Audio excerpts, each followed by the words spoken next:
सगळीच फुलं छान जबरदस्त. दुपारी सगळे सुकल्यासारखे वाटतात बरं का, दुपारी उन्हामुळे.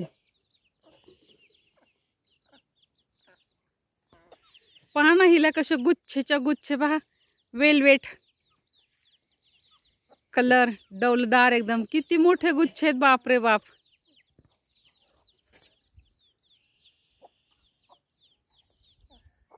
मित्रांनो आज फार थंडी आहे आणि मला फार थंडी वाजते. म्हणजे अजून थंडी निघत नाहीये.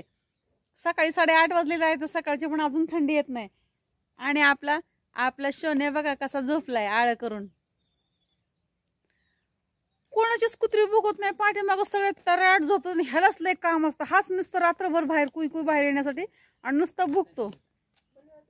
नमस्कार मित्रांनो, कसे आहात? आय होप मजेत असाल. करत आहे व्लॉगची सुरुवात. त्याआधी तुम्हा सर्वांना सस्ने प्रेमपूर्वक नमस्कार. तुम्हा सर्वांचं स्वागत आहे मीराताई व्लॉगमध्ये. आपली मीराताई. मित्रांनो हे झेंडूचं झाड आहे ना, याचा आम्हाला फुलंच थोडीशी वाटत नाही. एकही आम्ही फुलं अजूनपर्यंत त्याचं तोडलं नाही. कारण का ना असं भरगच्च दिसतं एकदम, फ्लॉवर फाट सारखं एकदम ओरिजिनल. बघा आता ऊन आहे त्याच्यामुळे थोडीशी पाणी सुरकुतलेत बरं का, सुकलेत थोडी पानं. पण हे जे आम्हाला ना फुलंच थोडीशी वाटत नाही, आम्ही तोडतच नाही. हार वगैरे करायला नको वाटतं. हे किती भरगच्च झाड आहे फुलांचं. पूर्ण असं डेरेदार एकदम आंब्याच्या झाडासारखं झाड आहे. आणि बघा हे पण दाट झाडे, मध्येच जास्वंदी मध्येच पांढरी फुले आहेत जास्वंदीला. आणि लाल झेंडू, पिवळा झेंडू, पांढरी जास्वंद.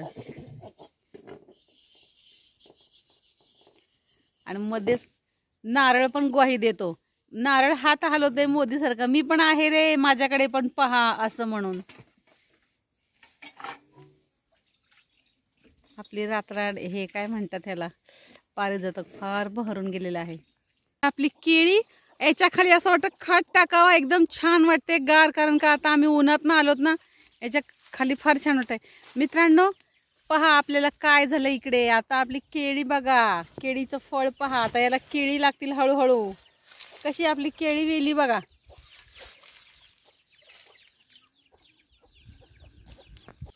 हे पहा आपली केळी वेली दिसली का आपली केळी. मी पण पहिल्यांदाच बघते ही सगळी केळी. बघा छोटी छोटी आहेत ना, ही केळी आहेत, पुढे फुलं आहेत. 2-3 दिवस झालं आपली केळीला आता छोटी छोटी केळी आलेली आहेत.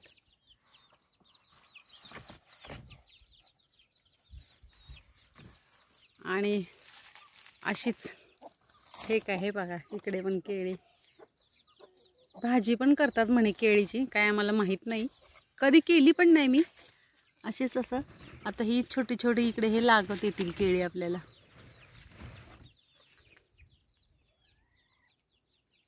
आपल्या केळीच मोठी झाली ना, आपण लगेच मुंबईला जाऊ असं खांद्यावरती केळीचा घड घेऊन.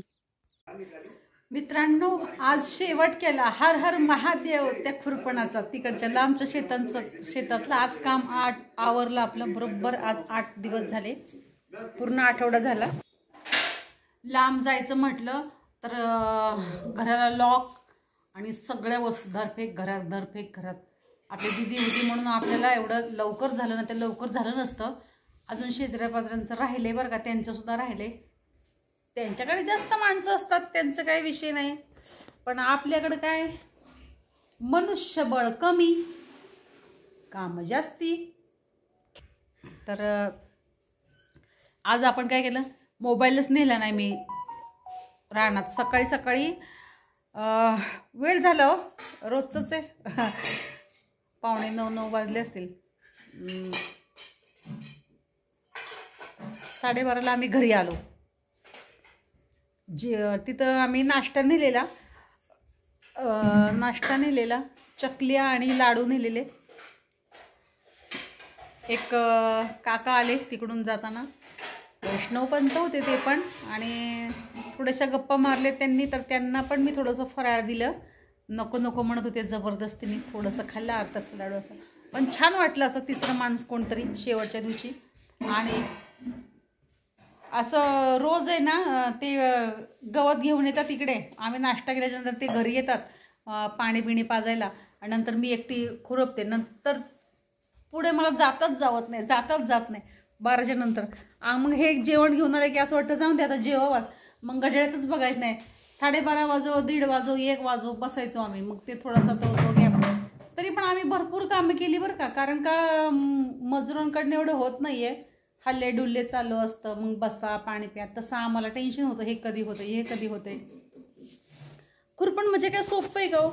तांदूळ आपण एवढंसं तांदूळ ग्लासभर घेतलं तर किती वेळ लागतो निवडायला. पण हे तसंच आहे. पूर्ण शेतातला एक पण असा तळहातभर पण जमीन नाही की त्याला आपला स्पर्श नाही, उलतं पालतं होत नाही. सगळं एकदम चाळण्याने चाळल्यासारखं, धान्य चाळल्यासारखंच आहे ते पण. एक असं मला वाटलं बरं का. निरीक्षण माझं फार असतं कधी कधी. आणि झालं बाई, मी तर एकदम सुटकेचा श्वास सोडला. आता आपल्याला उद्या काय विशेष नाही आहे इथे लिंबोणी खुरपायचं. तसंच करायचं इकडे पण. सकाळ सकाळ जायचं चहा पिलं की 11:30 घरी यायचं 11 आणि परत जायचंच नाही. मग असंच करणार आहे आता आम्ही पण, ठरवलंच आहे. पण हे वेगळं आहे. हे आपण सकाळी लवकर बसलो ना की 10-11 आपण घरी आलो ना की मग आपल्या घरामध्ये खातं पितं पंख्याखाली पडतं. तसं लांबच्या शेताला होत नाही ना. असं तिथेच पडावं लागतं. दगडं बिगडं झाडाखाली असतात काय ते. रस्त्यावरतीच झाडे, मध्ये झाड नाही आहे, सावली नाही आहे मध्ये. तिथं त्रास आहे जरा. चाललो म्हणून एक म्हणाले बांधावरती काय कोप काय करायची पावसा पाण्याचं. करावीच लागेल, नेहमी नेहमी जायचं म्हटल्यावर आपल्याला. अशा प्रकारे माझं आजचा दिवसाचं रुटीन. आता तुळशी विवाह आहे, तर तुळशी विवाहासाठी उद्या आपल्या दिदीला मी सांगणार आहे मार्केट आणायला. तिला मी यादी करून देणार आहे. मला तर जायचा कंठाळच येतो बाई आता कुठे. तुळशीच्या लग्नाची तयारी. उद्या काहीतरी थोडंसं नैवेद्याला करावं म्हटलं, फराळाचं वगैरे थोडंसं काहीतरी. आणि उद्या तुळशीची लग्न. मग झाली दिवाळी. दिवाळी दिवाळी दिवाळी आली तशी मागे पडते, आली तशी मागे पडते. गेली दिवाळी, आली तशी गेली. सणाची नुसती हे असते, सण सण सण. पण सण येतात तसेच जातात, काही आपल्याला कळत नाहीये. पिक्चर लावलेला आहे. कोणता पिक्चर आहे? वेलकम. थोड्या वेळासाठी लावला. कोणाला एवढा वेळ पिक्चर बघायला? काय हाऊस होती तेव्हा. म्हणजे मी म्हणते तरुण पिढीला मी हेच सांगते, आमच्या घरच्या मुलांना पण सांगते, जे वाटते ना ते खाऊन घ्यायचे. जे खावंसं वाटते ते खायचं. कारण का सगळे दिवस सारखे नसतात. आता पहा, आपल्याला काय कमी आहे का? पण आपल्याला जात नाही आहे तेवढं पहिल्यासारखं. पहिले कसं खायचो, 4-5 वाजता की 1-2 वडापाव जरी खाल्ले 4-5 वाजता तरी संध्याकाळी भूक लागायची. चहातनं काय खाल्लं तरी परत थोड्या वेळ भूक लागायची. आता तसं नाही आहे. आता समजा आपण इव्हिनिंगला म्हणजे 5-6 वाजता जरी आपण काय खाल्लं, वडापाव म्हणा, भजी म्हणा, असं काय, तर आपल्या संध्याकाळी जेवण जात नाही, कमी जातं. म्हणजे आता थोडं भूकचं प्रमाण असं व्हायला लागलं आहे. म्हणून मी मुलांना म्हणते, जेवढं लागेल जे जे खाऊ वाटते ते ते खावा. अजिबात मन मारायचं नाही. अनुभवाच्या गोष्टी आहेत. पहिले कसं व्हायचं, काही खा किती खा. पेरूच्या दिवसात नुसते पेरूच पेरू. आता एवढं खाऊ शकतो का आपण? नाही खाऊ शकत. चिंचेच्या दिवसामध्ये नुसते चिंचच चिंचा. आमच्याकडे मसाल्याचे चिंचेचे प्रकार फार भारी असायचे तिथे, खूप छान. म्हणजे असं एक सीझन असायचा काकडीच्या दिवसामध्ये नुसत्या काकडी. आता आपण एवढं खाऊ शकणार नाही. ते दिवस आठवायचे. आणि काय काम प्रपंच हे असं काय, खरं दिवस तेच असतात. हुंदडायचं, बागडायचं, खायचं, काही टेन्शन नाही. आणि असं तेव्हा तेव्हा आपलं युग होतं. खायचं, हुंदडायचं, खेळायचं. पण आपल्याही पेक्षा वरिष्ठ होते ना, जे आपले घरातले आईवडील म्हणा, किंवा जसं आज आपण आहेत तसं तेव्हा पण ते असतील. त्यांनाही तेव्हा अन्न जात नसेल, तेव्हा त्यांनाही ते टेन्शन असेल. अशी परंपरा आहे, रीत आहे. उद्या आपलीही मुलं मोठी होतील, आपली जागा घेतील.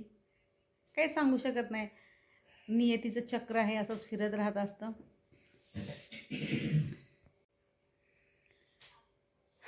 जेवण वगैरे केलेलं आहे. जेवण आपली संध्याकाळी दिदीच करते. वरण भात केला, हदग्याच्या फुलाची भाजी केली. आणि आपला ब्रुनो फार आता त्रास द्यायला लागला. कुई कुई कुई रात्रभर ओढत होतं. त्याला असं वाटतं आम्ही त्याला बाहेर सोडावं. आता बाहेर सगळे सैराट कुत्री फिरतात ना, आपल्या इथून जरी कुत्रं जरी कोणाचं गेलं किंवा कोण गेलं, तो वारंवार तो कुठे उभा राहिला, तो कुठं बसला, वास घेईन इकडं, एवढा फिरतो ना, 1-2 तास त्यातच जातात. आणि रात्रभर नुसता कुई कुई कुई करतो बाहेर सोडण्यासाठी, पण त्याला आम्ही बाहेर सोडत नाही आहे. आता खूप छान झोपलाय बरं का, तुम्हाला दाखवते. आता आम्ही जेवायला बसलो होतो, अजून आम्ही चटाया पण उचलल्या नाही आहेत. अजून इथंच जेवण केलं ना. ब्रुनो माझ्या शेजारी बसला होता. इथं माझी चटई आहे बघा, इथेच मी बसली होती जेवायला. इथं असा बसलाय तो एवढा जवळ बसतो, त्याला वाटलं मी तिथेच आहे. अजून आम्ही चटया त्यासाठी उचलल्याच नाही आहे. कसा शांत झोपलेला आहे. आणि आमच्या साहेबांची इथे जागा असते जेवणाची. मित्रांनो, स्किप न करता तुम्ही व्हिडिओ पाहतायत, त्यामुळे तुमचे मनपूर्वक धन्यवाद. स्किप न करताच व्हिडिओ पाहत जा, म्हणजे तुम्हाला सर्व व्हिडिओ लक्षात येईल. आणि पहिल्यांदा माझा व्हिडिओ पाहताय, काही हरकत नाही आहे. तुम्ही माझ्या चॅनलला सबस्क्राईब करा, व्हिडिओला लाईक करा, शेअर करा आणि हां, कमेंट करायला विसरू नका. ही तुम्हाला नम्रतेची विनंती आहे. एकादशीपासून तुळशी विवाह चालू झाले, पण आपण अजून केलेलं नाही आहे, कारण का आपली ही बाहेरची कामच संपत नव्हती. आता कामं संपली काल. उद्या थोडंफार काही फराळाचं करणार आहे आणि आपल्याला तुळशीचा विवाह करायचा आहे. परवा आपण तुळशीचा विवाह करू. उद्या आपण तुळशीच्या विवाहाचे सामान आणूया, काय काय लागते ते. असं मित्रांनो, वेळ झाली आहे इथेच थांबण्याची. मी मीराताई तुमची रजा घेते व इथेच थांबते. पुन्हा भेटूया नेक्स्ट व्हिडिओमध्ये. तोपर्यंत धन्यवाद. काळजी घ्या स्वतःची आणि इतरांची. बाय बाय मित्रांनो.